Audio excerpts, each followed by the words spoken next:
escola do mundo, onde eu posso ensinar e aprender. A palavra da sabedoria é a nossa EBD.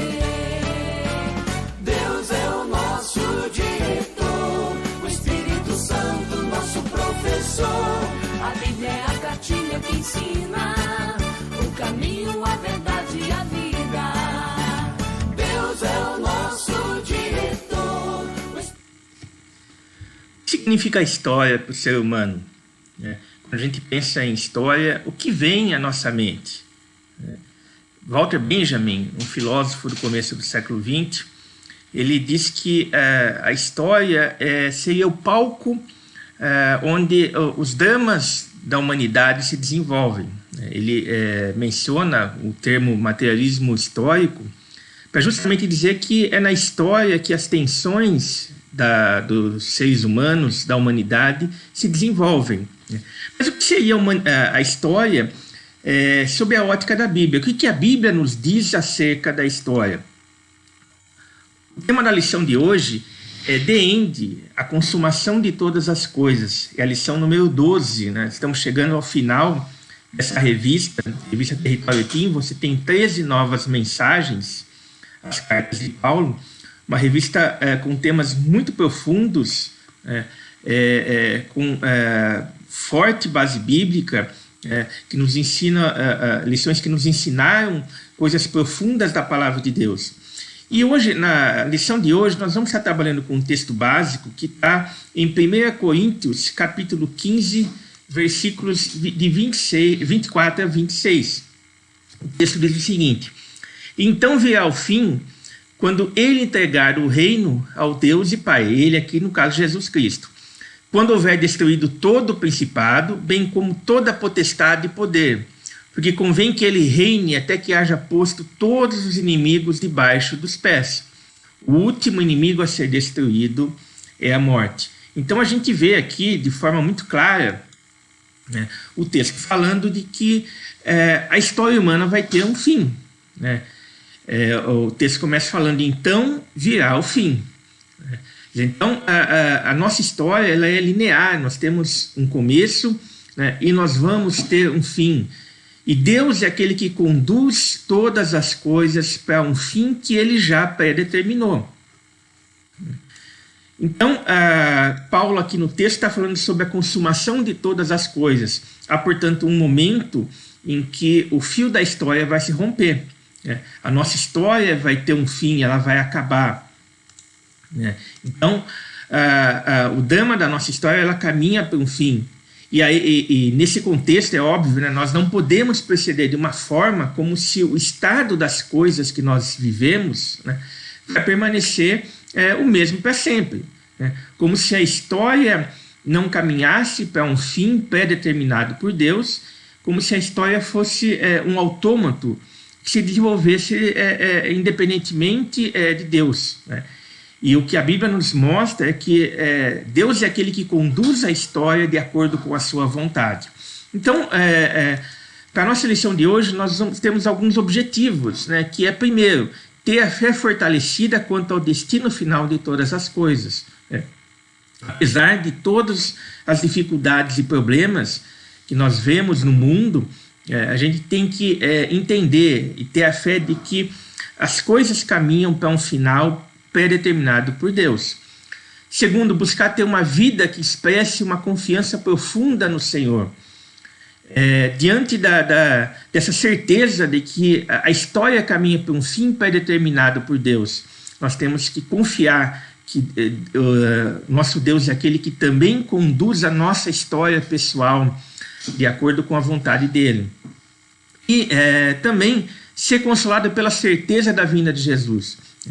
Nossa história não é algo jogado ao acaso.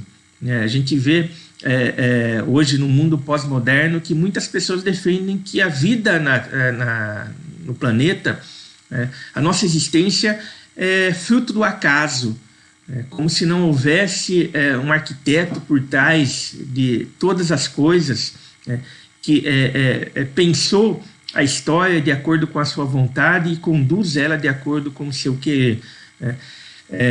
E quando nós entendemos isso, né, nós temos o consolo de que, ao final, né, Jesus vai voltar. Bom, então, o contexto do texto que nós lemos, né, nós vemos que Paulo aqui está trabalhando com uma condição humana diante da realidade da vinda de Jesus. Né? Paulo, portanto, coloca que a história tem um fim, as coisas vão ter um fim, a história caminha para uma finalidade previamente estabelecida, né? E diante dessa situação, desse contexto, né, há uma condição humana que tem que ser observada e analisada, né? E essa condição se expressa numa realidade que ou nós estarmos em Adão e, portanto, caídos em maldição, ou nós estamos em Cristo e assim somos participantes da vida. Portanto, Paulo nos convida ali a olhar todo esse drama da história, todo esse caminhar da história para o seu fim, a partir de uma ótica divina. Né? Enxergar, portanto, não só a nossa vida, mas tudo que nos cerca a partir da ótica de Deus. Né? Se nós estivéssemos vivendo em Adão, né, e aqui viver em Adão significa viver na carne, né, viver como as pessoas não salvas, né? E Paulo fala, e portanto, caídos sob a maldição, se nós vivêssemos assim, nós não teríamos condições de enxergar a história a partir do ponto de vista de Deus. Né? E Paulo, portanto, ele fala, olha, nós temos uma opção que é enxergar a história a partir do ponto de vista divino. Né? E, portanto, sermos, nesse contexto, participantes da vida que Cristo traz, né, através do plano da redenção que é concretizado na história. E aí nós vemos Paulo expressando, né, essa dicotomia da condição humana, entre ou você está em Adão ou você está em Cristo, lá em 1 Coríntios 15, 21, quando ele fala, visto que a morte veio por um homem, também por um homem veio a ressurreição dos mortos. Né? Então, Paulo está falando ali de dois homens, que representam a condição ou as possíveis situações ou condições que o indivíduo pode ter, né? Que é ou está em Adão ou está em Jesus, né? Ou está em Adão por meio de quem veio a morte, e aqui ele está falando lá do Éden, né, do pecado original, né? Ou por meio da ressurreição de Jesus, onde nós podemos ter vida. E Paulo continua, porque assim como em Adão todos morrem, ou seja, em razão do pecado de Adão lá no Éden, todos também recebem a morte, isso é o que se chama de estarmos federados em Paulo, em Adão. Paulo continua, assim também todos serão vivificados em Cristo. Aqueles, portanto, que através de Cristo foram recebidos como filhos, também vão receber a vida de Jesus. Então, os cristãos precisam entender e crer na realidade do retorno de Jesus. A história, ela tem uma finalidade, a história ela não é um acaso, né, uma sucessão de fatos e acasos, né, mas a história é uma sucessão de fatos ao qual Deus está no controle de todas as coisas. Né. Portanto, quando nós falamos da vinda de Jesus, nós estamos falando do clímax da história da redenção. Né? E é nela que acontecerá, portanto, a consumação de todas as coisas. Né? Então, o mal, ele não é eterno. Né? O mal vai ter um fim. As coisas ruins, as coisas depravadas, as coisas iníquas, elas vão ter um fim. Né? E a vinda de Jesus, ela é o clímax dessa história que vai colocar um fim em todas as coisas. Lá em Mateus capítulo 24, versículo 27, nós vemos, né? Porque assim como o relâmpago sai do Oriente e se mostra até no Ocidente, assim há de ser a vinda do Filho do Homem. Né? Quando eu li esse texto, comecei a pensar na imagem, né, que talvez o texto estivesse tentando mostrar, né, e tentei imaginar um relâmpago, né, saindo do Oriente e se mostrando no Ocidente, né. Nós estamos falando aí de um espaço grande em termos de escala humana, né. E a ideia, talvez, aqui do texto é justamente mostrar que essa vinda de Jesus, né, do mesmo modo que ela é rápida como um relâmpago, ela também é grandiosa como o texto está mostrando, né. Imagine um relâmpago que sai do Oriente, lá da China, localidades próximas à China, Japão, e se mostrando aqui no Brasil, né? Quer dizer, um relâmpago que caminha todo o globo praticamente, né? Quer dizer, a ideia do texto é mostrar que a vinda de Jesus, né, que representa esse clímax da história, é uma vinda grandiosa, né? É um evento cósmico grandioso, né? Jesus não vai ser aquele que volta de forma escondida, né? Que vem de forma camuflada, mas a vinda dele é uma vinda que mostra um grande evento cósmico, né? Por quê? Porque representa justamente o clímax dessa história. Então nós temos, primeiro, que a vinda de Jesus é uma vinda iminente, né? Uma das coisas que a humanidade busca e sempre buscou é ter previsibilidade sobre a sua própria vida, controle sobre a sua própria vida, né? Só que quando nós falamos em termos de vinda de Jesus, a segunda vinda de Jesus, a consumação de todas as coisas, nós estamos falando de algo que é iminente, mas que não é possível de conhecimento prévio pelo homem, né? Então nós temos que a vinda de Jesus, ela é fundamental para a implantação definitiva do mundo vindouro, quer dizer, aquele mundo que nós vamos ter, que vai começar vai se dar com a vinda de Jesus, vai começar com a vinda de Jesus, né? Só que, como eu falei, é uma vinda iminente da qual ninguém sabe o dia dessa vinda.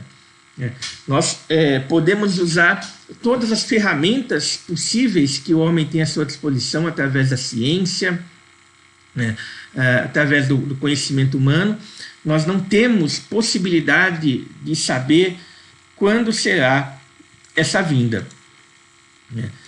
Mas a Bíblia nos fala que nós já vivemos os últimos dias. Os fins dos séculos, portanto, já chegaram. Quer dizer, quando Jesus vem a primeira vez, ele inaugura essa fase dos últimos dias, né? Esse momento da história dos fins do século, né? Nós estamos, portanto, vivendo esse período, né, desde a primeira vinda de Jesus. Isso a gente pode ver na Bíblia, né?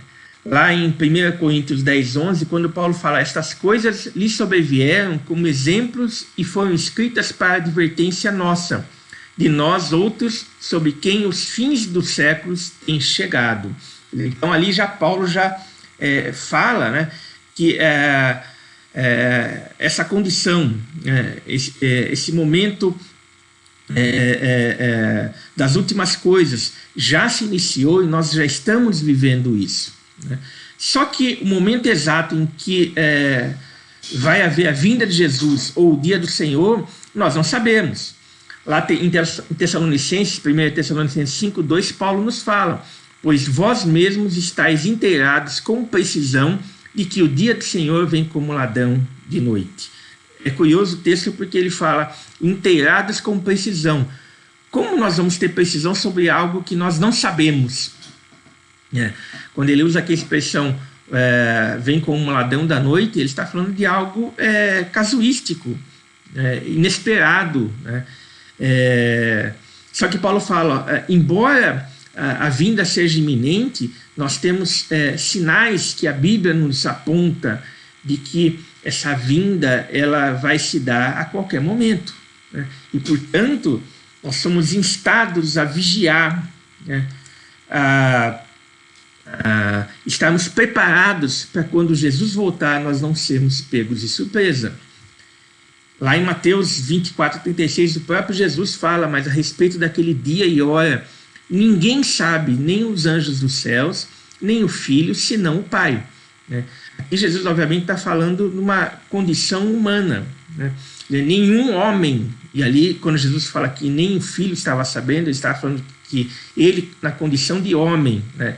Naquele momento, nenhum homem sabe acerca daquele dia e hora. Né? É lógico que quando Jesus retoma a sua glória como Deus, né, ele passa a ter, obviamente, ciência do dia e da hora. Mas ali naquele momento, Jesus está falando que nenhum homem, nenhum indivíduo, nenhum ser humano sabe acerca daquele dia e hora. Né? E como a gente viu lá em Tessalonicenses, isso não impede que nós não estejamos, não tenhamos consciência de que esse dia pode se dar a qualquer momento. Né? Quer dizer, o fato de nós não termos consciência de qual é o dia preciso e a hora precisa, não significa que nós não tenhamos que estar preparados para essa volta de Jesus. Né? E uma dos sinais que o texto nos aponta, a Bíblia nos aponta, é a respeito da figura do anticristo. Né? Ou seja, a própria Bíblia nos mostra que algumas coisas precisam acontecer antes da vinda do Senhor. Né? Então, nós temos a partir da Bíblia como enxergar certos acontecimentos que vão anteceder a vinda de Jesus. Lá em 1 Tessalonicenses 2, 1 e 2 diz o seguinte: irmãos, no que diz respeito à vinda de nosso Senhor Jesus Cristo e à nossa reunião com Ele, nós vos exortamos que não demovais da vossa mente com facilidade, nem vos perturbeis, quer por espírito, quer por palavra, quer por epístola, como se procedesse de nós, supondo tenha chegado o dia do Senhor. Quer dizer, e Paulo está falando aqui o seguinte: olha, se aparecer alguma pessoa que se diz espiritual, né, e ele está falando aqui, mesmo nós, né, ele está falando acerca dos apóstolos, né, se aparecer alguém que se diga espiritual, que tenha tido uma revelação, né, e tenha recebido nessa revelação o dia preciso e a hora precisa que Jesus vai voltar, ou seja, esquece isso, né? Isso não está em conformidade com o que a Bíblia diz. Né? Então, no que diz respeito à vinda do nosso Senhor Jesus Cristo, a nossa reunião com Ele, a gente não pode tirar da mente com facilidade, ou seja, por qualquer razão. E aí Paulo continua lá em 2 Tessalonicenses 2 e 3, né? Ninguém de nenhum modo vos engane, porque isto não acontecerá sem que primeiro venha a apostasia e seja revelado o homem da iniquidade, o filho da perdição. Ou seja, se qualquer pessoa vier alegando ter recebido uma revelação especial acerca do dia do Senhor, né? A Bíblia fala, há sinais que nós podemos identificar, né? Que nos apontam que o dia, a vinda é iminente, né? E um desses sinais, né, é o fato de que antes da vinda, antes da consumação, tem que haver o período da apostasia, a revelação do homem da iniquidade, o filho da perdição. E aí ele continua lá em 2 Tessalonicenses 2, 7 e 8, com efeito o mistério da iniquidade já opera e aguarda somente que seja afastado aquele que agora o detém. Então será de fato revelado o iníquo, a quem o Senhor Jesus matará com o sopro de sua boca e o destruirá pela manifestação de sua vinda.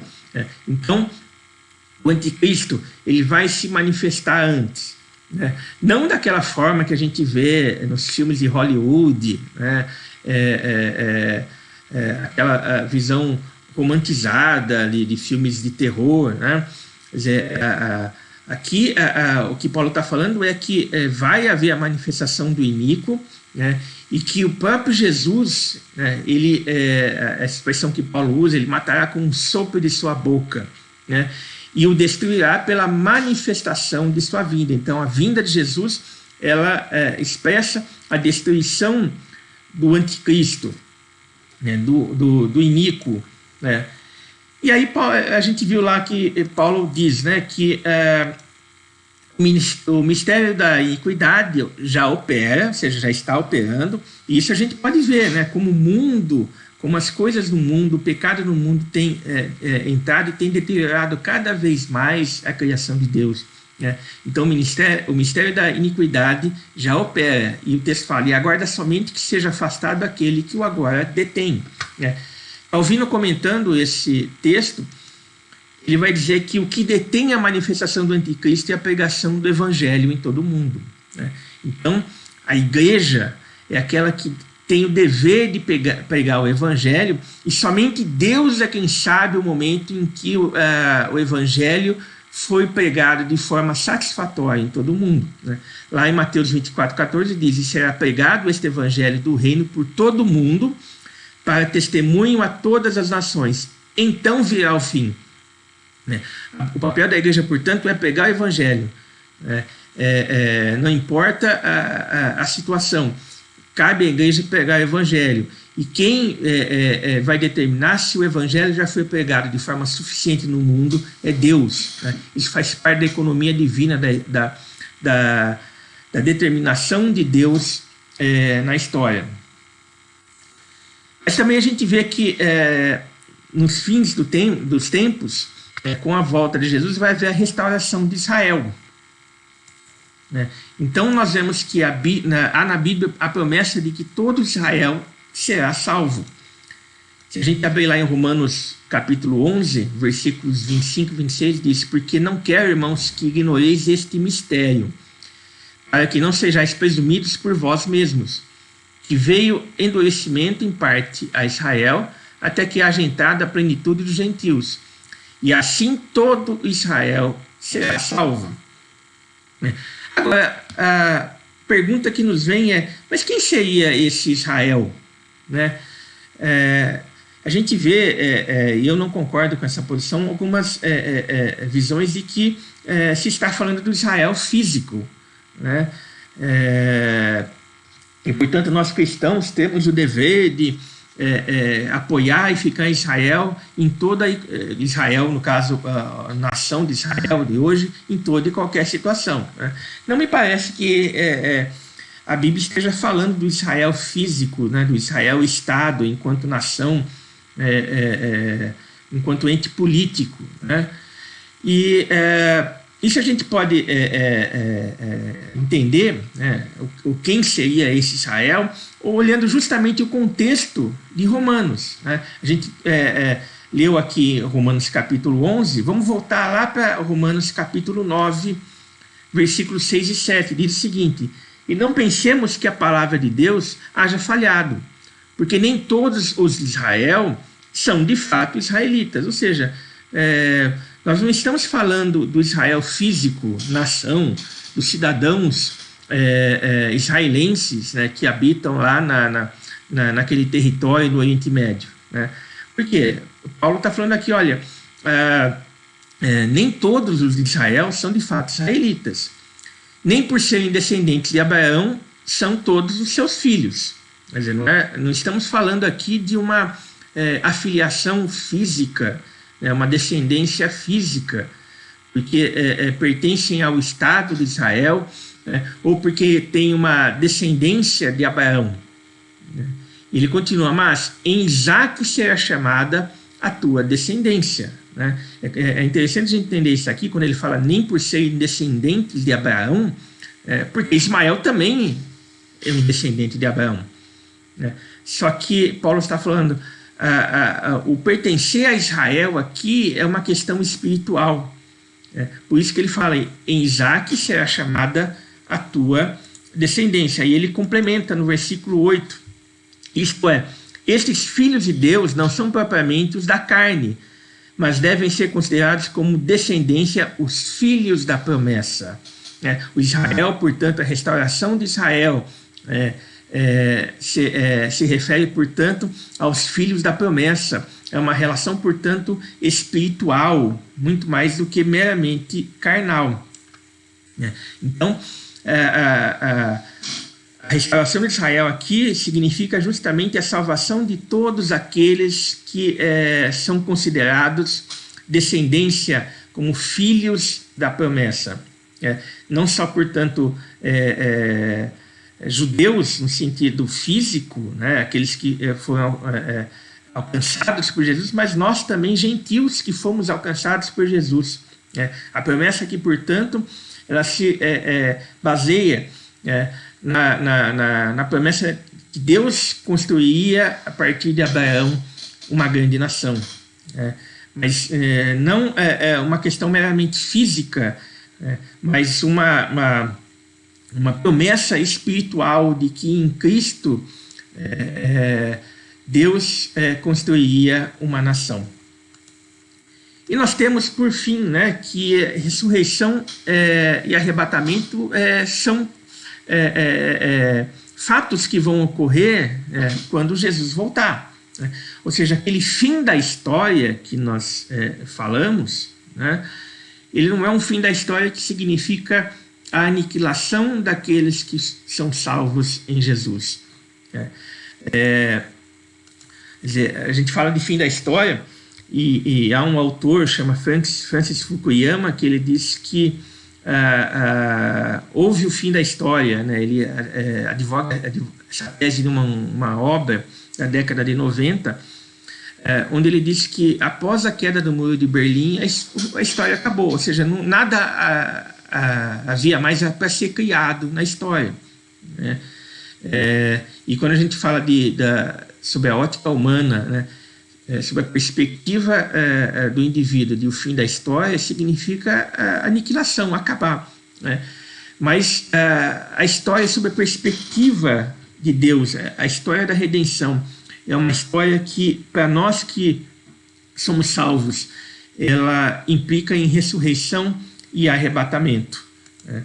Então, nós temos que, no momento da vinda de Jesus, acontecerão simultaneamente a ressurreição e o arrebatamento.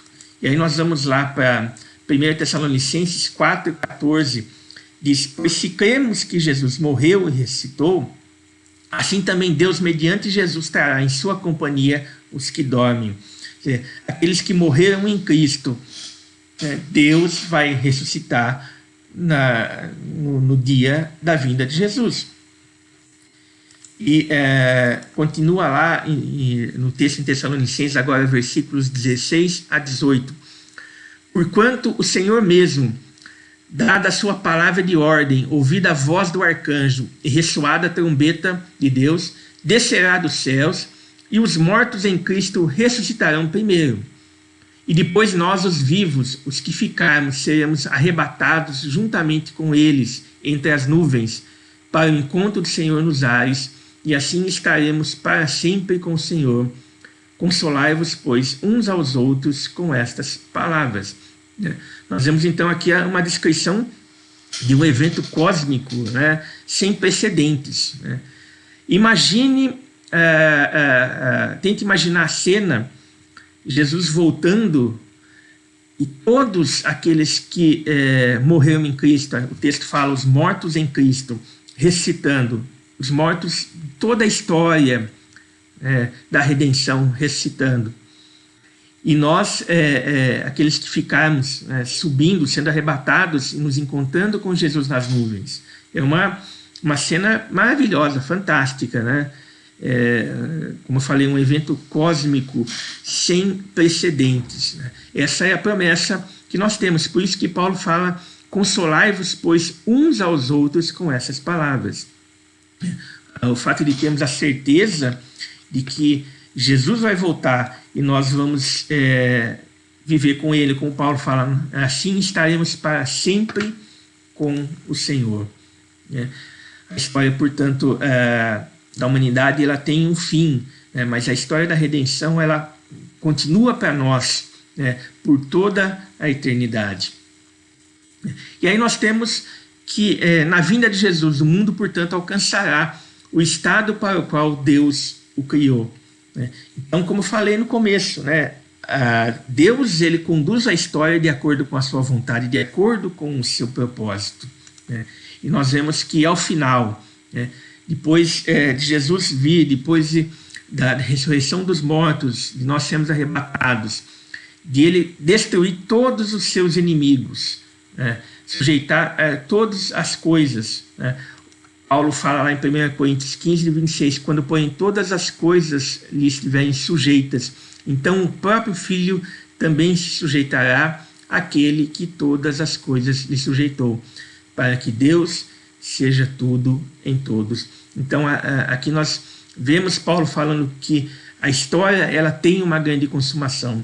Quando Deus realiza aquele projeto de história que ele estabeleceu lá na eternidade e que ele vem conduzindo de acordo com a sua vontade. Nada escapa ao querer dele. A história não é, portanto, um amontoado de fatos, ou como escreveu Walter Benjamin, baseado em outros autores,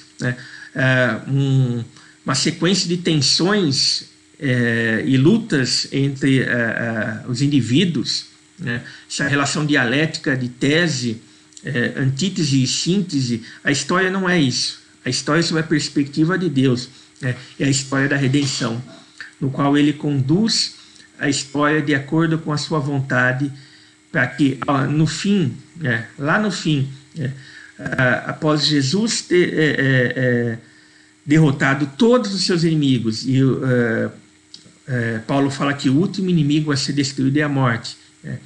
Então, Cristo se sujeitará ao Pai, para que ele seja tudo em todos.